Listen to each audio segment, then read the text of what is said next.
Chapter 5. Please be seated. Cornelius found himself in the uncluttered office of Mr. Arthur Kobold. It was furnished in a style which was new to the tall boy. The furniture was of antique design and superior craftsmanship, yet appeared fresh from the showroom. Reproduction, then? Cornelius thought not.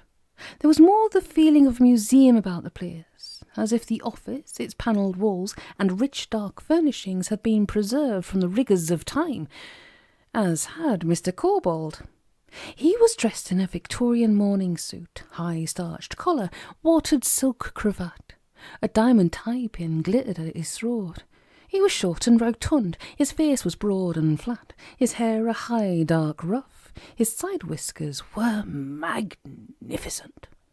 Cornelius seated himself in an exquisite chair before a mahogany partner's desk.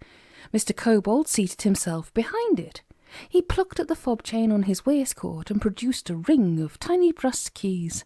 With one of these he unlocked an ornately decorated tantalus. "I think this calls for a small port," he said merrily as he decanted rich red liquid into a pair of minuscule glasses. "Here you are." Mr. Kobold passed a glass to Cornelius, who raised it in salute. "To success," said Arthur Kobold. "To success." Cornelius raised his glass, but did not drink from it. "About the cash bonus?" he asked. "All in good time." Arthur Kobold delved into a desk drawer and produced an enormous fruit cake. "Would you care for a slice of this?" "It looks a magnificent cake, but I have just eaten." "As you will." Arthur Kobold cut himself a generous wedge and thrust the better part of it into his mouth. "Have any trouble getting here?" he inquired between munchings. Apparently not. Cornelius had noted that most famous men and women generally claimed to have fallen into their famous careers through sheer chance. They just happened to be in the right place at the right time. Whether this was simply false modesty on their part, or something of a more cosmic nature, Cornelius had always been eager to discover. And so here he was. "Well, here I am," said Cornelius. "Indeed you are, and you're the man for me. Would you like to know all about the job?" "I prefer first to accept the cash bonus." "Have you ever heard of Hugo Rune?" Mr. Kobold brushed cakey fragments from his side whiskers. Cornelius held his hair and nodded. "A local man, by all accounts. Wasn't he burned in effigy by the women of Chiswick?" "That's the fellow." "My father has one of his books." "Which one?" Mr. Kobold dug into the cake once more. "The Book of Ultimate Truths. I have not read it as yet." "Then you should. Carry it with you at all times from now on." "Well, I'm reading my way through all the daddy's books, but that one is still many shelves away. Lodged, if I rightly recall, between volumes 89 and 90 of local county bylaws through the ages. The daddy has a great interest in that sort of thing." "Well, be that as it may, my company is seeking to republish Rune's work, but in its entirety. Rune was a man of erudite learning, a genius and visionary. The Book of Ultimate Truths was his masterwork, but when it was published years after his death, it was incomplete. Whole sections had been removed." "And you are seeking to recover this lost material?" "Exactly. More port?" "I haven't finished this one yet." "No, you haven't. Drink up." Cornelius moved the glass towards his lips. "And where do you suppose this lost material to be? Have you contacted the original publishers?" "Good boy." Mr. Kobold sucked his fingers. "Long ago, gone into liquidation. No trace, but possibly here." He dug a wad of papers from another drawer and passed them across the desk to Cornelius. "There is an auction sale tomorrow. Amongst the lots are the personal effects of the late Victor Zenobia." "Zenobia?" Cornelius asked. "Wasn't she the 3rd century queen of Palmyra, who was captured by the Roman Emperor Aurelian?" "That's the one.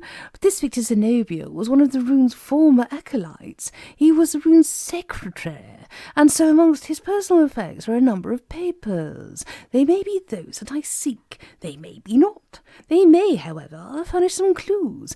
I have also a list of names, people I should like traced. Someone has the missing papers. Of this I am certain." Cornelius was currently working his way through the seedy section of the Daddy's library. He was at present enjoying Bodies on the Backlot, a Laszlo Woodbine thriller. "What you need is a private detective," said Cornelius Murphy.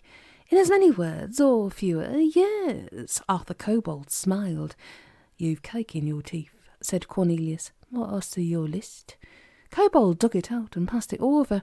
So much paper passing to and fro in a single day, thought the tall boy. He examined the list. There were 5 names. Victor Zenobia's was right at the top. It had a tick against it. And the whereabouts of the other 4 are unknown. Unknown, yes. I spotted Victor's name in an obituary column. I phoned the paper and learned about the auction. Sheer chance. Sheer chance, thought Cornelius. And where is the auction to be held? Edinburgh, tomorrow at 1 p.m. Edinburgh. Cornelius liked the sound of that. All your expenses will be paid, first-class travel and accommodation. Cornelius liked the sound of that also. More port? Asked Arthur Kobold. No, thank you. Cornelius laid down the unsipped glass. I should be happy to accept the position. I will need an advance, however. I am currently without funds. The cash bonus is £500. Arthur Kobold rammed the last of the fruitcake into his mouth. You really should try this. I think you finished it. Oh, yes, indeed. Well, go to Edinburgh, purchase the effects of the late Victor Zenobia, report your findings to me, follow up whatever clues you can glean, open a bank account for yourself, phone in your expenses. They will be covered without question. Without question. Naturally. I'm employing you because I believe you will do a first-class job. If I provide you with second-class expenses, you'll be justified in treating me. If I offer you first-class treatment, what possible reason would you have to play me false? None whatever, but for basic dishonesty. And do you consider yourself basically dishonest? No, in all honesty, I do not. Neither do I.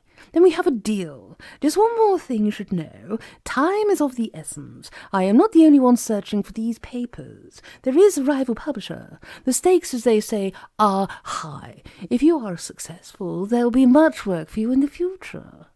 Have no fear. If the papers exist, I will find them. I'm quite certain that you will. Now here is £500 to get you started. Shall we say a weekly wage of £500 also? That seems good enough to me. Cornelius Murphy grinned from ear to ear.